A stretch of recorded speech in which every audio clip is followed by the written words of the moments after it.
Hello, and welcome to tonight's edition of Hughes of the World. I'm sorry that it's been put off for so long. It is Friday, the 29th of January 2021, and I'm here today to talk about Andorra. This says Andorra. Okay, I got something right, and behind me is a picture of Andorra that I took when I was last in Andorra, which was in the summer of 2017. Now, I'm going to give a few quick facts before we get started. Oh, I just realised I haven't opened up the chat, so I can't really see what you're saying. Well, I can, but it's really small on my screen. So just give me one moment. This is live. This is what happens when you have live things going on. There we go. Restream chat. Fantastic. Okay, so we've got Gerard saying, been to Andorra, 25 years apart or so. And both times there were major road construction works in Andorra la Vella. Did you have that trick? I can't remember. Maybe. I don't know. Bayerberg says, before we start, Elon Musk and SpaceX are doing a live rendition of Armageddon. Looks like they're waiting for Ben Affleck and Bruce Willis to join them in Texas, keeping one eye on their... Okay. I might get usurped. I might get bumped for Elon Musk and Ben Affleck and Bruce Willis. Anyway, can you drive through it in 15 minutes like Belgium into Luxembourg to Germany? Yes, kind of. No, you can't. No. The thing with Andorra is, it is really small, but it's actually the biggest of the 6 microstates of Europe. That's San Marino, Vatican City, Liechtenstein, Monaco, Malta, which is actually... it's physically quite small. It's got the most population, but it's physically small. The islands of Malta, and Andorra is the biggest of the 6 sort of micro states. A whole hour on Andorra. How will he fill it? Well, it's funny you should ask that, Sarah, because that's exactly what I've been thinking these last few days. So, I thought we'd have a little bit of interaction, but let's have a little bit of history. Gaz says, I've always wanted to do the top 10 smallest countries. Well, I think the most isolated nation in the world is Nauru in the Pacific Ocean. I can definitely talk about Nauru for an hour. Andorra's probably a little bit more of a challenge. Andrew's asking, so is it Spanish or what? No, it's actually Catalan, but it's ruled by the French and the Spanish, as I will explain. Well, actually, kind of. So Andorra, which is officially the Principality of Andorra, It's in the Pyrenees. It's in the Pyrenees. I'm going to bring up my map here. Oh, I thought I was going to bring up my map, but my map has not appeared. And now I'm going to cry myself to sleep, I think. Oh, there we go. I've made my map appear. It's all right. I just had to... All right, I'm going to fade this across to you guys. Whoop. There you go. I disappear. And appears on your screen, hopefully, should be a map of most of Europe. There's Western Europe there. There's Britain being a dickhead over here. There's the EU who are kind of being dickheads as well today. So, everyone's a dickhead. This whole area here full of dickheads. Right, so if I zoom in, you'll see straight away, you'll see Andorra. There it is on the border between France and Spain. I'll zoom in some more. There's Andorra la Vella, which is the capital. There, that's the capital. And you'll notice there's not too many roads going in or out of little Andorra. There's literally one road from France, and there's one road from Spain. It's got no railway. So if you do want to go and visit Andorra on public transport, you've got to take a bus from Barcelona or somewhere like that, or you can actually take a taxi to the nearest train station, which is just outside Andorra, and it's in a place called the Hospital near Andorra. That's the name of the place. And you can get a train from there. There's about 4 trains a day. That will take you to Toulouse, I think. Toulouse? Am I getting that right? Oh, God. This could be embarrassing. Anyway, I'm from there. You can get all kinds of trainy things all over the continent. But, and it's a big but, it also has no airport. There's an airport nearby, but there's no airport in Andorra. And it's one of the few countries in the world that has no airport, no railway station, and no port, no seaport either, because obviously it's landlocked. It's in the It's up in the Pyrenees. How did it come to be like this? What happened? What made it? Sarah says, until COVID hit, I was looking into the possibility of taking a ski holiday to Andorra this winter. Probably wouldn't have happened, but now I can say it's the pandemic's fault that I haven't made it to Andorra yet. Grr, pesky Andrew says, so there was a lot of fighting over the Andorra region in the past, even before they even thought, just leave it. No, actually, no. That's the funny thing about Andorra. It's not that exciting. No, middle of the Pyrenees is it's like, do we have to for a very, very small country of only 77,000 people? 2/3 of which aren't actually from Andorra. They're foreigners from other places. But it's always been quite a welcoming place. But yeah, I'll do a little bit of history. We'll jump into my internet.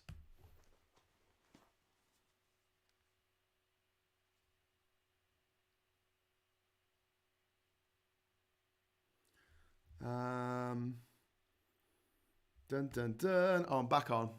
Sorry about that. Catherine probably put the microwave on or something and threw me off the internet. What else have we got on the messages here? I went on the visit from Toulouse. Oh, so it was Toulouse. Good. Whew. Got out of that one. Parcel of the road. Why did it not get hoovered up into Spain or France like the other princedoms, kingdoms, and microstates? Well, I'm going to come to that. And hi, Andorra, heaven free of taxes. Aha. Well, I'll come to that as well. All right, let's talk. So it's the sixth smallest nation in Europe in terms of its geographical size. It's seen as a skiing, duty-free haven, duty-free shopping place, bit of a tax haven, but it's kind of lost its status as a tax haven and somewhere good to do duty-free shopping in the last few years. It's only 468 square kilometers. It's a very small country, but you couldn't walk around it like you can Vatican City, which I've done, actually. Walking around Vatican City was really cool. So the name Andorra, there's a loads of arguments over where the name Andorra comes from. It could be from the Andosini tribe. It could be from the Basque word for water. It could be from the Arabic Aldara, meaning thickly wooded place. It could be from the Navarro Aragonese word arundel, adurial, which means land covered with bushes. But the folk etymology of the word is that Charlemagne, Charles the Great, named it after the Canaanite valley of Endor and also Forest Moon. From the Bible, because he was big into his Bible, wasn't he? Do you remember Sean Connery quoting his Charlemagne when he used his umbrella to scare the birds, so they flew into the Nazis' plane and killed him. Anyway, yes. So getting off the point there. So history. Andorra is the last surviving independent member of the Marca Hispania, which is I'm probably saying that wrong, which are the buffer states that were created by Charlemagne to prevent an invasion of Christian France by the Islamic Moors, who at the time were the rulers of what's now Andalusia.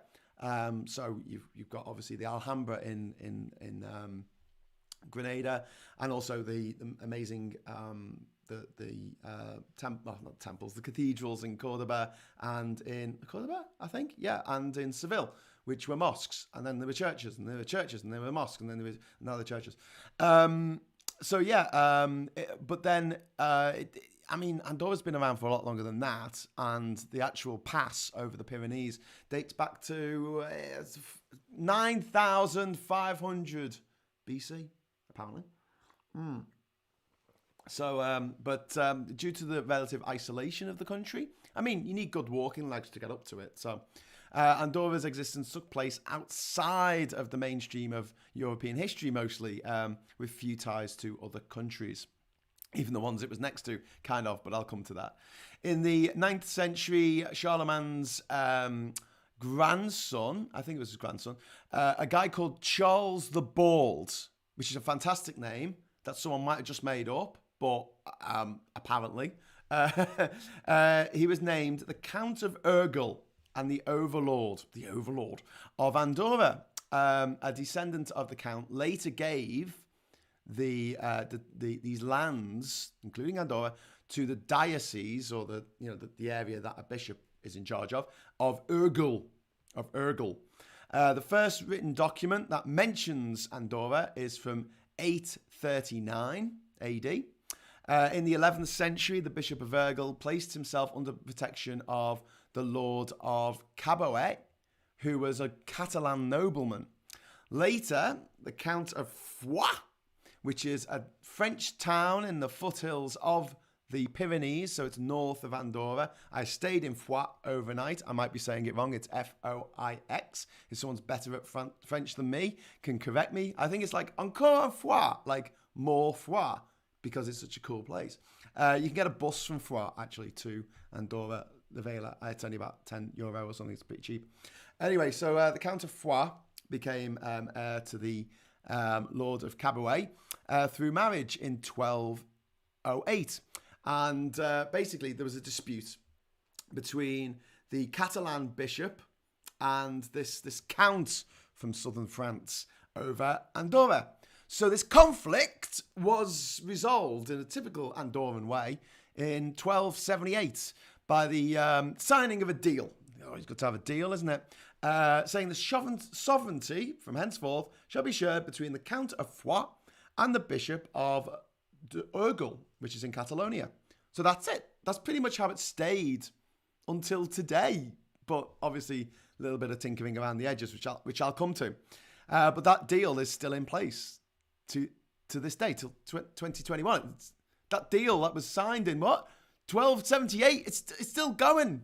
That's a hell of a deal, isn't it? That's nearly gone for that's 800 years of a deal. Wow, I'm really impressed.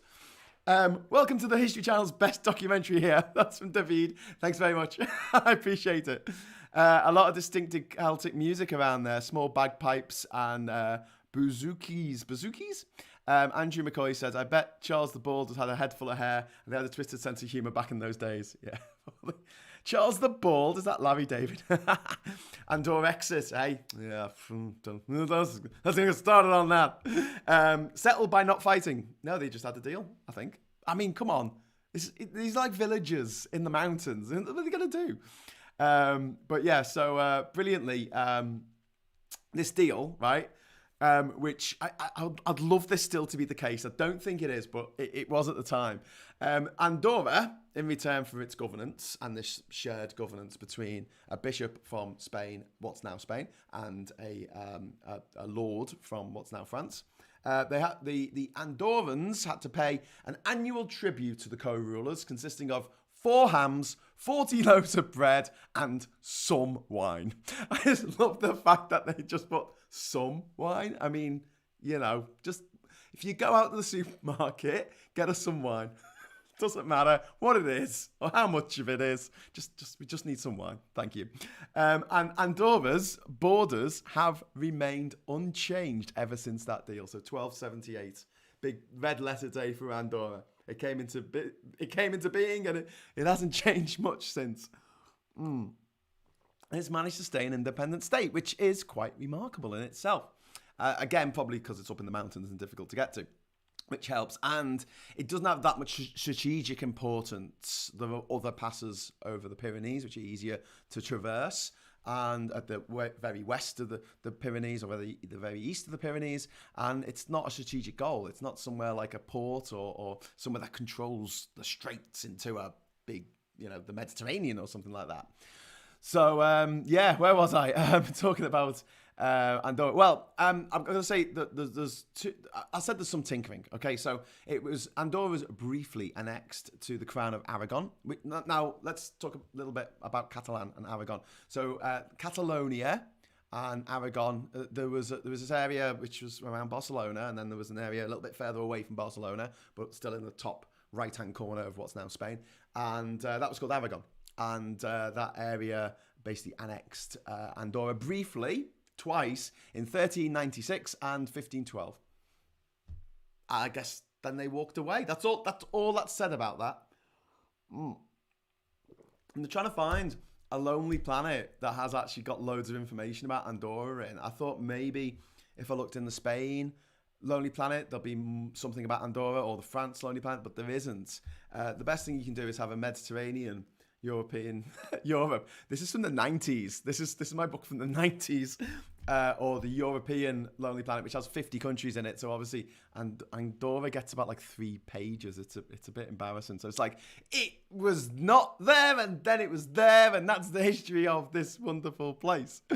90777 says hi from Porto. Hello. G-Span says how much of its revenue depends on free shopping and tax shelters. We'll come to that. David says, I read the News UK pay flight back and £2,000 to settle European voluntary move back to the EU. Yes. You remember under, who was it? There was an American president who founded Liberia, and he would pay the freed slaves to go back to Africa. Do you remember the Nazis who sort of said, well, if you want to move back to Israel, to the Jews, or Palestine as it was then, do you want to do that? I don't think they paid them, but do you want to do that? Do you want to go over there? That'd be great. We'll say we think this is a good idea. Yeah, if you're walking down those same lines in 2021, it's a bit shocking and horrible and embarrassing. But I should save that for Brexit reality rather than this show, which is just about travel. This is Hughes of the World. Oh, do you know what I didn't do? I didn't actually write Hughes of the World in the top right-hand corner of my screen. Sorry. You might not have known what you were watching. You're like, what's this guy presenting a show called Andorra for? I should have changed the colour of the sign so it was easier to read on the old sky there. Anyway, moving swiftly on. Radio Shack plus Tandy's also dead. Yes. Yes. Graham, you need to update your library. Yeah. I think I've got every country in Lonely Planet form, one way or another, whether it's in a compendium or whether it's in a book on its own. Andrew says, where the flip is that? What? Earth mostly harmless. Barcelona in Spain, not independence. Haha. Well, yes, I'm going to come to that as well. So I think we're 23 minutes in, and I've hardly touched the history of Andorra here. I think we're going to do all right. So basically, everything trundled on until Germain of Foix, the Lord of Foix, married Ferdinand. Oh, sorry, the lady, a lady of Foix, married Ferdinand V of Castile, and the lordship of Andorra moved under Spanish rule, which meant that basically the person representing Foix and the person representing Urgell, they were both like Spanish, essentially. So on taking over the kingdom in 1519, Emperor Charles V granted the Count of Foix joint sovereignty of Andorra in perpetuity. So whoever was the Count of Foix was now the other person other than the bishop, right? I don't know, because the border moved around. It's complicated. I wish I had all these maps and charts. I wish I was more organised, but I've got other stuff to do. Moving swiftly on. Then, in 1585, the Count of Foix title was passed to the King of Navarre. And the King of Navarre, soon afterwards, became King Henry IV of France, which meant that in an edict a few years later, the King of France took on the mantle of the Count of Foix and became the co-owner of Little Andorra. So basically, as described in Geography Now, it's as though France and Spain got together and had a little baby in the mountains, and that baby is Andorra, and they share it. And so, yeah, it was transferred as from his role as co-prince. His role as the co-prince of Andorra was moved to the head of state of France, which is where it stayed, actually. Macron is actually a prince of Andorra because he's the president of France, because it's a principality. It's mental, isn't it? Yeah, I love this place. It's crazy. Andorra developed exquisite Romanesque art throughout the 9th to 14th centuries, particularly in the construction of churches and bridges and religious murals. Lots of statues of Madonna Not our Madonna, but the old Madonna, the original, and child. In 1793, the French Revolutionary government rejected the traditional tribute. So they were like, no, we've got enough wine. We're fine. Listen, Andorra, seriously, I love yous, but we don't want your wine. Because they saw it as feudal. And the Andorrans petitioned against it. They were like, don't leave us with the Spanish. Mama. Like that, and France were like, nah. Until Napoleon, a few years later, decided to restore the co-principality in 1806. So, yeah, less than 20 years later. I bet they hit the Z-bomb. What? I don't know. What reminds you? Why is a statue of Dali's painting in the city? Well, because Dali was big into sort of Catalan stuff, wasn't he? Geography Now channel is up to countries starting with the letter S, but still enjoyable to hear it from you, Graham. Well, Ben, this is a little bit more interactive, so it's a little bit longer. But yeah, if you just want quick facts, Geography Now is great for just bang, bang, bang, bang, bang. Here are the facts about a place. Stupid man, kings and queens, wizards and dragons, knights and barons, Lord of the Rings shite. That's from Andrew McAvoy. Okay, fair enough. Madonna, blonde ambition. The Fallen Madonna by Von Klopp. No, The Fallen Madonna with the Big Boobies by whoever that was by.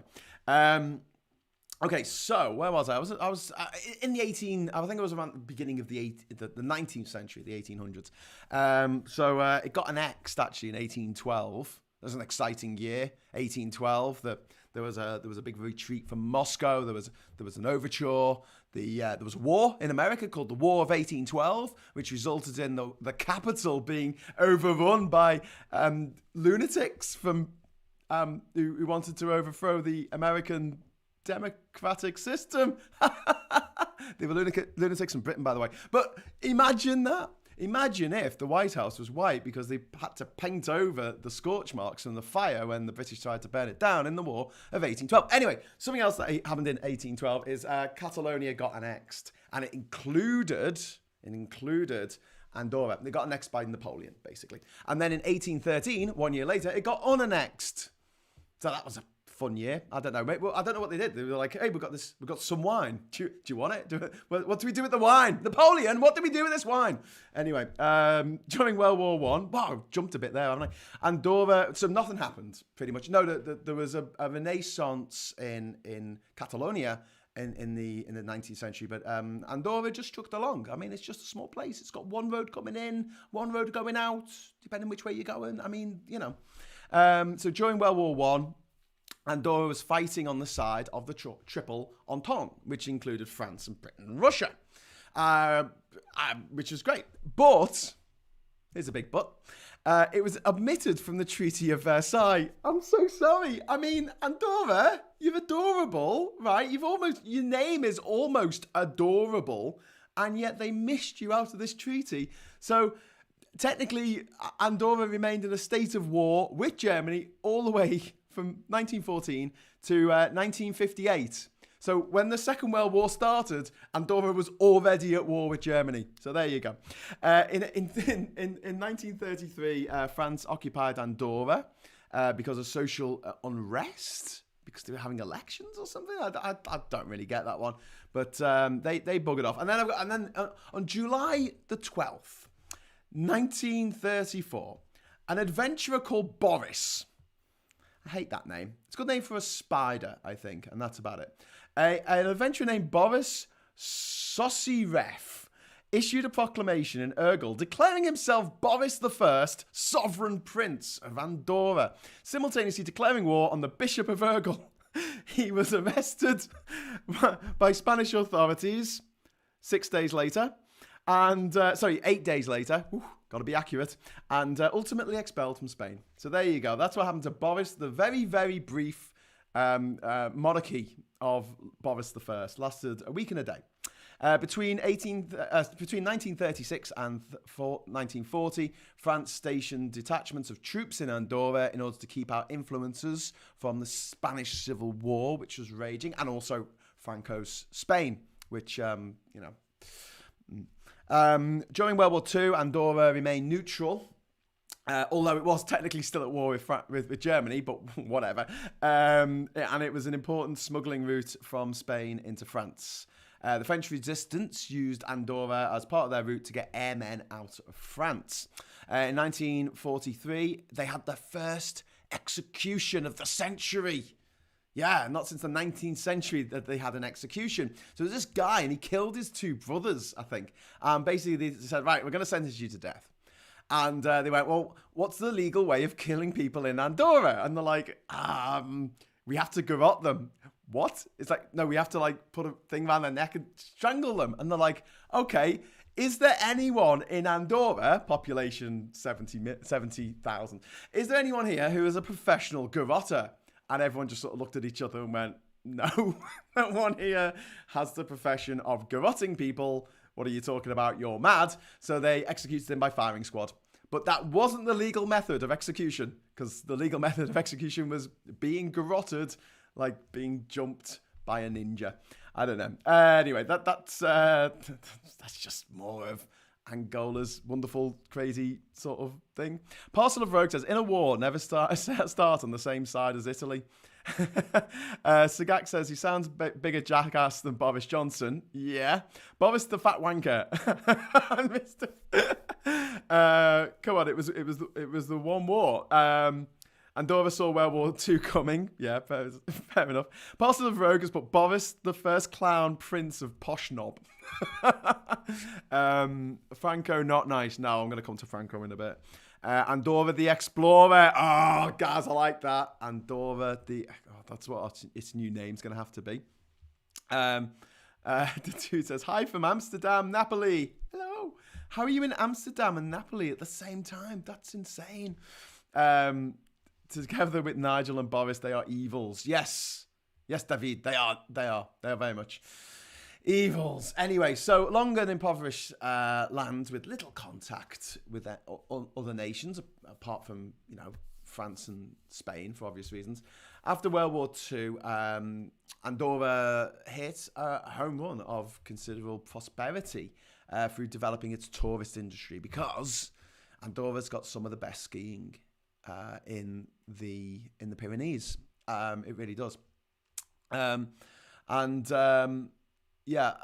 Nowadays, however, it's becoming less isolated. I mean, tourism is huge in Andorra, and it's now got better transport, communications. It's still got no railway stations or whatever.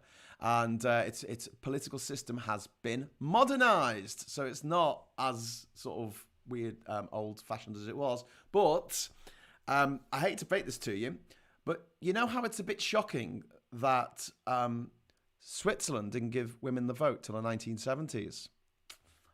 Yeah. Neither did Andorra. So, there's that. But they gave the franchise to women in the 1970s, it was just like a town council. I mean, it wasn't like running the country. I don't think. I think that was still the job of the two bishops. The two princes. The two princes. One's a bishop, the other's a president. They're princes. What can I do? Until 1993.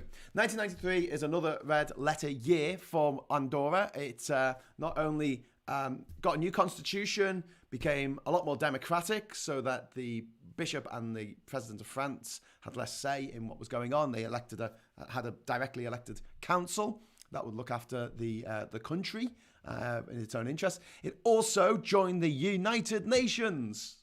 It's another thing that I used to criticise Switzerland about. Switzerland didn't join the United Nations until 2002, believe it or not. But yeah, a bit late to the party, but it got there in the end. It joined the Council of Europe in 1994, and it got its first university in 1997. Exciting stuff. But it is not a member of the European Union. This is very important. It uses euros, but it's not a member of the EU. So it's part of the Eurozone. And it's also part of the customs union. It has a special relationship with the EU, and it is allowed to be an EU member, de facto member, when they are trading manufactured goods, but not for agricultural goods. Are you still awake? Are you still with me? I don't know. Anyway, But what's phenomenal is that in 2014, I think this is phenomenal, Andorra pressed for having its own coins pressed. So now you can get Andorran euros, which I didn't know. I didn't know that. I want some Andorran euros. I was there in 2017. I didn't know that. I would have got myself an Andorran euro, but I didn't really want to spend any money there because it was so gosh darn expensive. That's one thing about Andorra. It's not the cheap luxury. Well, it might be cheap for duty free. I don't know, but just buying a sandwich and things, buying a Coke, it's pretty expensive. So I didn't spend too much money. The other thing about Andorra is when you cross the border on my phone, I've still got all the messages from 2017 from when I was traveling to every country in Europe without flying for a little mini odyssey that I set out on to set a new Guinness World Record, which I failed miserably at because I thought that Turkey and Cyprus were part of Europe, but apparently they're not. Hey, who knew? Not me. Idiot. I only found that out after I had done it and went, look, I did it in less than 3 weeks. Is that a Guinness World Record? And Guinness World Records are like, why did you go to these countries? And I was like, oh, God, no. Anyway, the point being, where was I? I don't know. No airport, no seaport, no railway station. Oh, yeah, when you cross the border into Andorra, you get a little message on your phone which says, welcome to Andorra. Calls cost £10 a second. And the internet is 57 euros a millibyte. It's not even a thing. And yeah, you're like, okay, phone off, go, off. Put it in your backpack, just get rid of it. Do not have your phone on if you're in Andorra. It's not going to end well. Anyway, Andorrans are only 1/3 of the population, which I said earlier. So the other 2/3 are people from other countries like Spain, France, Italy, Switzerland, Portugal, I guess. And they can't vote. They can't hold public office, and they can't own more than 33% of Andorran stock. There you go. The language is Catalan, which I said I would come back to, because the Catalan area is very interesting, and I don't know if when I'm talking about the history of Spain, if I'll have enough time to concentrate on Catalan, because I find it really interesting, and I want to know why the Catalan independence movement is such a big thing, and it really is. I'm just going to go through here. David said Franco killed everything that was not white, straight Catholic. Yes, he's absolutely right on that. Franco was an absolute monster. And what he did to Catalonia was just, I mean, it was medieval in its viciousness. When I was a kid, watched the whole Johnny English film Trying to Leave the Car Park in Andorra la Vella. Graham saved me from the evil man. What? Which one? Franco's dead. It's okay. Ben says, wish we were in the UK. We could have an Andorra-style trade deal. Wish we in the UK could have an Andorra-style trade deal with the EU. Yes. I'm just going to say that yes to that. I have some way back relatives who fought against Franco in the Civil War. They were Irish. Fantastic. Obviously, George Orwell or Eric Blair, he famously fought in the Spanish Civil War, didn't he? Didn't Hemingway, did he fight in the Spanish Civil War as well? Sagas says, you should try being Canadian. Should I? Okay, let's do it. Let's go to that place where you get the coffee. It's named after a hockey player. Tim Hortons. Let's go to Tim Hortons and have some, what's that stuff that they have where it's like melted cheese on chips? Let's have some of that. Stuff. I don't know.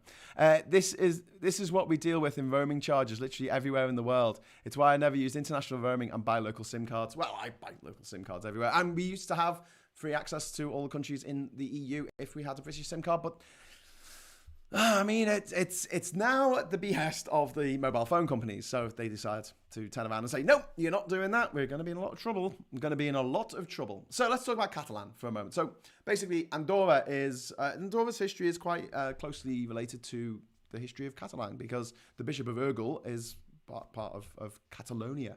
The bishopric, that's what they call it, isn't it? The area that a bishop is in charge of. A diocese, bishopric, whatever. Now, in the 6th century BC, the Greeks and then the Romans basically founded cities in what's now Catalonia, including what became Barcelona.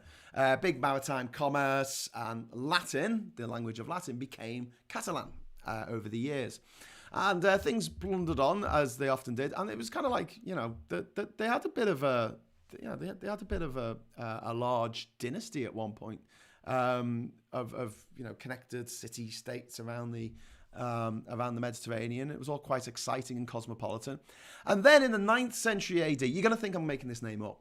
In the 9th century AD, these counties and earldoms, these places in what's Catalonia now, then they depended on the Frankish kings, the French kings essentially. But then I'm going to have to check this name, Wulfred the Hairy. I really want this to be his real name. Count, he's not even a king, he's a count. It makes it even better. Count Wulfred the Hairy came along and made his own noble dynasty from the Pyrenees to the Mediterranean, which is now what we sort of see as Catalonia. Afterwards, they stopped paying money to France and became independent. In 1162, the Count of Barcelona married the Queen of Aragon, which is the neighbouring state to Catalonia. And the crown of Aragon spread like over all of France, Italy, even as far as Athens. They had influence. They were ruled as city-states from Barcelona. I mean, this is pretty good going for the king and queen. Well, the count and the queen. One of the oldest democracies in the world was the Court Catalanes, which was established in 1283 in Catalonia, and it represented the representatives from the free estates, which were the military and the clergy and the nobility, and they had power over the king. I mean, that's around the same time as the Magna Carta in the UK, which is or in England, which was 1285, I think. Someone's got to correct me on that. But yeah, it seemed like a good time to tell the king that if the king was a knob, you could chop his head off. Don't be a knob, Mr. King. And then that went on for a good 300 years, 200 years, something like that, until 200 years until in 1469, Isabella of Castile married Ferdinand of Aragon and formed Spain. And in 1492, they drove the Moors out of southern Spain, out of Andalusia, and basically ran the place. But back then, Catalonia was like Scotland is now in the United Kingdom. It was an independent country. It was a country that was codependent with another country. So it wasn't like the people in Madrid got to tell the people in Catalonia how they should do things. It was just like a military alliance. It was for the big things, like, I don't know, the postal service, but it specifically wasn't that Madrid could tell Barcelona and Catalonia what to do. But then the War of the Spanish Succession came along, and it was won by Philip V in 1714. And Philip V was an absolute gobshite, and he set about getting rid of laws, institutions, the devolution, the independence of Catalonia. It was no longer a nation in its own right. It was just part of the Spanish state. He banned the Catalonian language, replaced everything, and went on a big, mad repression of Catalan culture, which went for a good 100 years of this real repression, probably 150 years. And then in the late 19th century, there was this renaissance in Catalonia.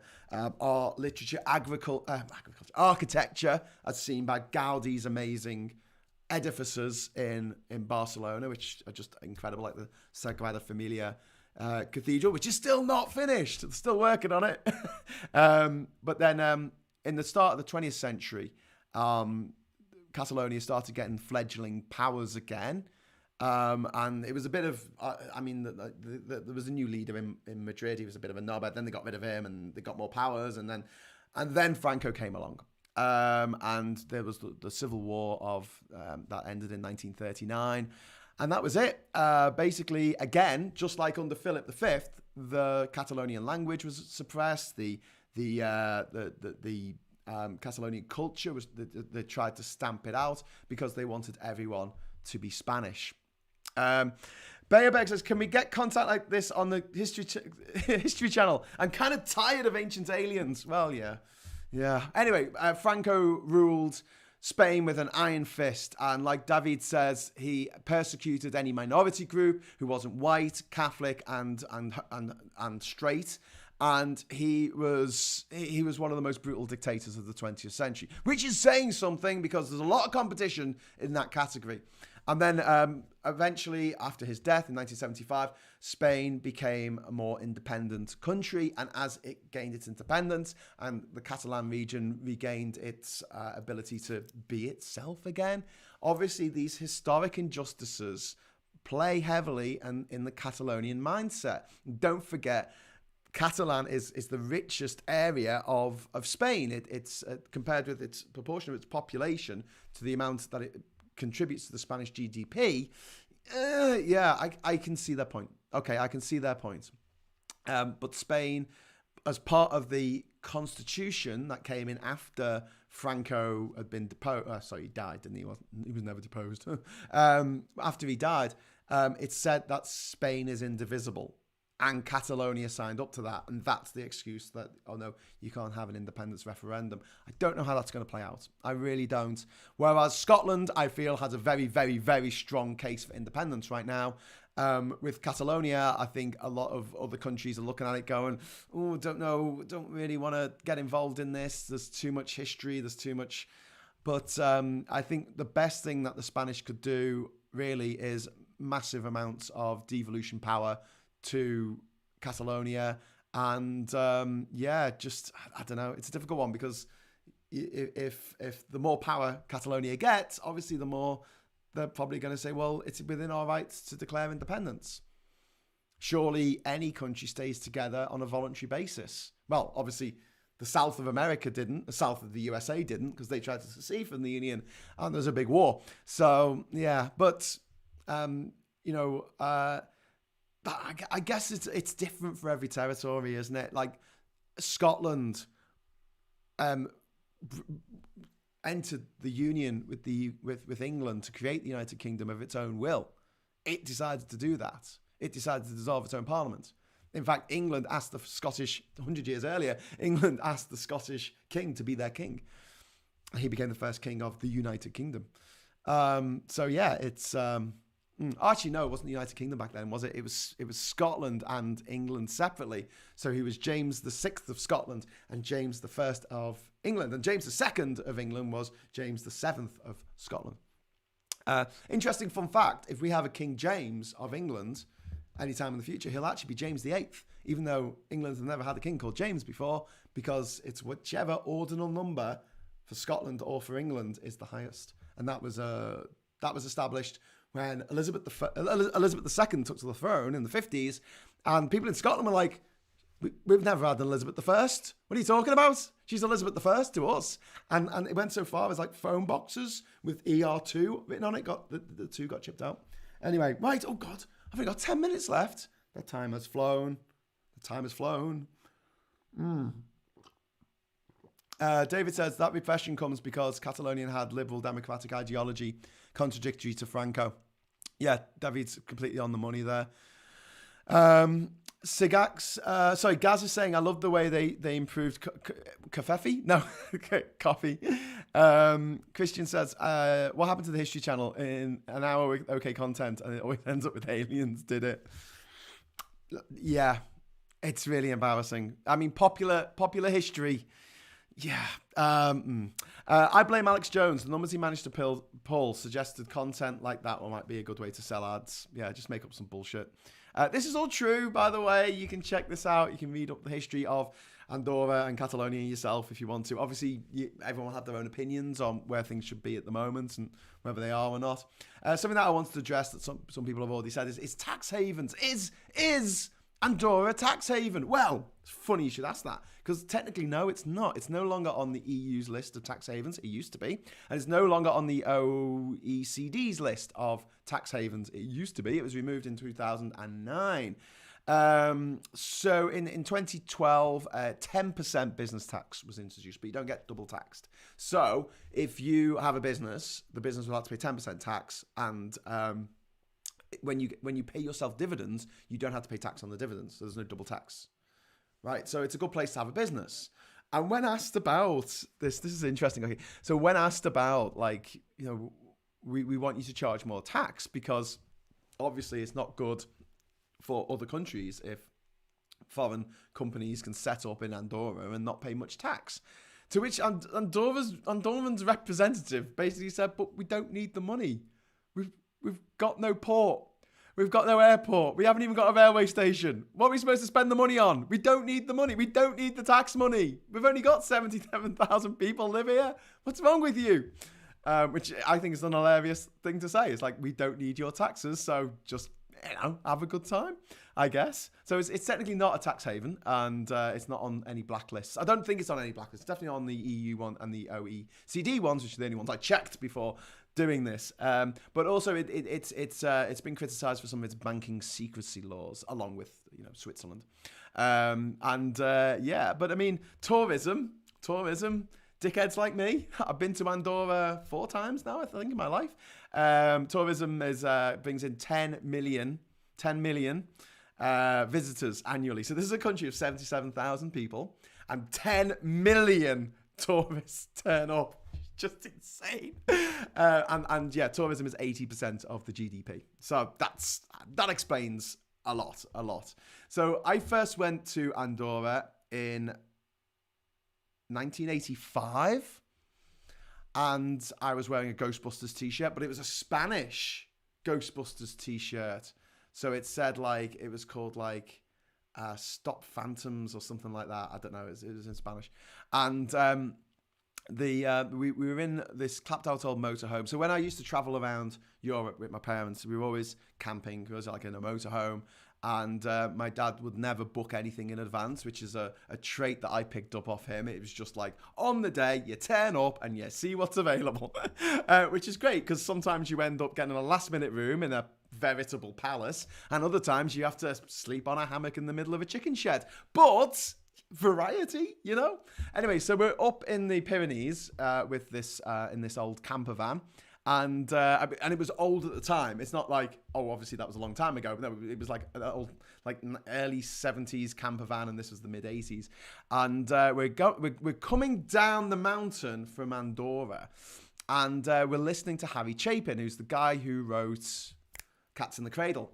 And one of his songs on one of his albums is called 20,000 Pounds of Bananas, and it's about a truck that loses a truck driver, and he's driving into Scranton, Pennsylvania, where Joe Biden comes from. He's never shies away from telling people that. And he's heading into Scranton, Pennsylvania, and the brakes give up, or no, he crashes because he wasn't really concentrating, and he crashes, and all of these bananas go everywhere, and that's the song.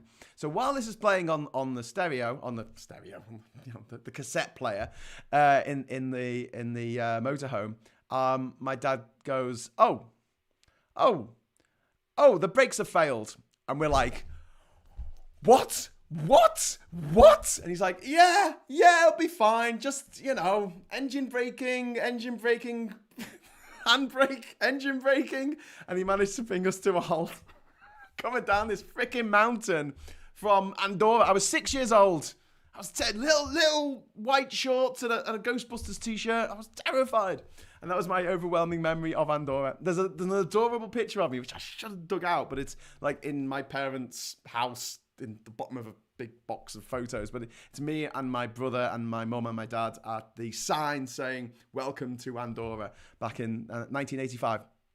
And then I went back there, obviously, on the Odyssey expedition. That's when I crossed over from Foix on the bus, and then I got another bus to Barcelona.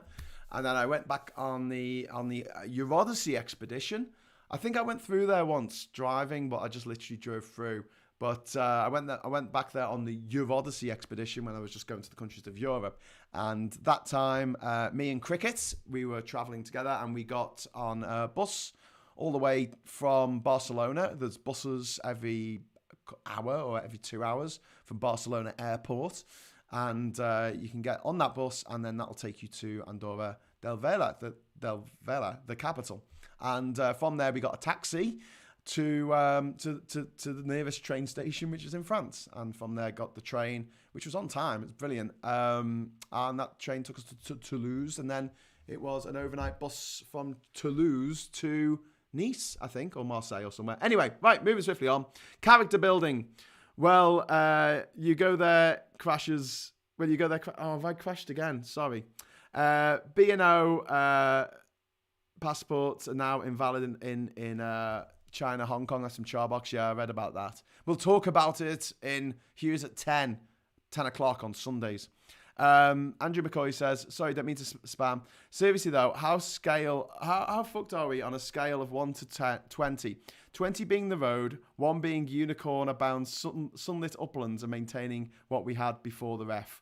Andrew, come back on Sunday and we'll discuss it. I just realised I said the F word. And I was trying to keep these kind of wholesome in case children were watching and they really wanted to know about Mediterranean Europe. I love that. Andorra's in here, but it's not actually on the Mediterranean. But there you go. I can't even stand that up. I've got 2 different copies of Europe on a shoestring because I used to work for Lonely Planet and they gave me all these Lonely Planets. So I got a lot of duplicates of ones I already had. Really fascinating story, Graham. Please tell me what that looks even worse like that. I'm just going to put it back as it was. Oh, it's better. Right. I'm sorry. It's okay. We can talk about that on Sunday because that's going to be Hughes at 10 and obviously it's all about politics and probably a bit sweary. I'll be back on Sunday and keep it clean. Fantastic. So that's the story of Andorra in a nutshell. It's very small. It's very adorable. It is the baby of France and Spain. It's got a fairly interesting history involving a bloke called Boris and the lack of garrotters and a guy called, what the hell was his name? Something the Hairy? Jesus Christ. And another guy who was called something the Bald? What? How did they identify people back in the day? Well, what does he look like? Because they had no photographs. Oh, he's hairy. Okay, I'll go find the hairy man. Oh, he's bald. Okay, I'll go find the bald man then. He'll be the person in charge. The bald man wearing gold, I think, probably. The idea that Andorra is this sort of tax haven. I mean, it's got low taxes, yeah, but to be honest with you, unless you're an Andorran, it's not that great to set your stuff up there. You're probably better off in the UK, to be honest with you, which is heading towards being an international pariah in terms of tax statuses. We will watch this space. But I'll be back on Sunday. Malaga is where I live in the Mediterranean. Yes, I've been to Malaga. I've been to Malaga loads of times. It's an awesome place. I've stayed in Granada quite a lot in a town near Granada called Negreles in Andalusia. Love the place. Absolutely love the place. Anyway, so I will be back on Sunday with the next Hughes at 10. And also just doing a little bit of housekeeping. I'll be back on Monday with Brexit Reality. I'm going to make a video tomorrow and it's going to go on my YouTube page. And it's going to have when everything's going to be on. I'm going to try and do my Brexit reality shows at 1 o'clock next week, but I think the first 2 are probably going to get bumped to 10 o'clock at night just because of internet problems, and it's easier to work at night when no one else is on the internet. What time Sunday for the Hughes at 10? It might just be pictures of me when I was 10 years old going, eh. Although I've got to say, right, when I was at my parents a couple of months ago, I was helping looking after my dad. I had something to do while I was there. I cleared out some old drawers for my mum and sorted things out. I found loads of old photographs, including the one of me and my brother and my mum and dad at the sign for Andorra. And I tell you, right, anyone who releases any pictures of me between the ages of 12 and I want to say 18 will suffer. Will suffer terribly. 12 and 16. Between the ages of 12 and 16, I want all pictures of me taken from the record, extracted, just suck them out, just pretend they never happened.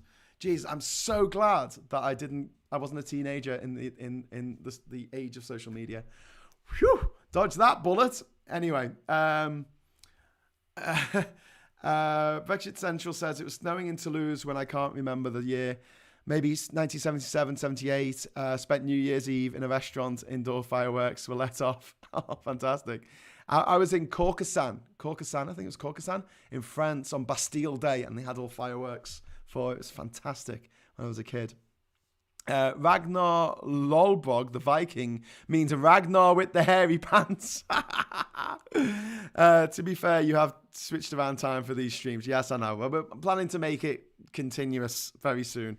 I'm getting a bespoke internet connection for these live casts in very close in the future, and then I'll be turning on all these new features. Chubai says, well, what's the next country? God, thank you for being here, Chubai, because I forgot to say what the next one is. So I'll be back for Hughes of the World next Thursday. So it was on Tuesdays. I'm moving it permanently to Thursdays because I don't want to cross over with anyone else's live streams. In particular, Maximilian, who actually has a live stream at 9:30 on Tuesdays. So I'm not crossing over with him. I'm going to be moving it permanently to Thursday nights at 10 p.m. And next week's episode is all going to be about the African country, the incredibly expensive, the mind-blowingly expensive country of Angola. And you'll go there and you'll be like, why is this place so expensive? Why? But yeah, Angola, which also has just a really interesting, incredible history dating back many, many years. I was going to say millennia, but yeah, definitely millennia. So yeah, I will. I used to go to nightclubs on a Friday. Yeah. But buddy, I know. We should be out. We should be partying. We should be at gigs. We should be living, but we're all stuck at home. So I don't know. Let's talk about every country in the world in alphabetical order. There you go. I managed to do an hour. I managed to do a little bit more than an hour on Angola. I think that's pretty good going. Thank you. Join me next Thursday at 10 o'clock for Angola, which is the next country alphabetically, and Angola. Oh, see what you've done there.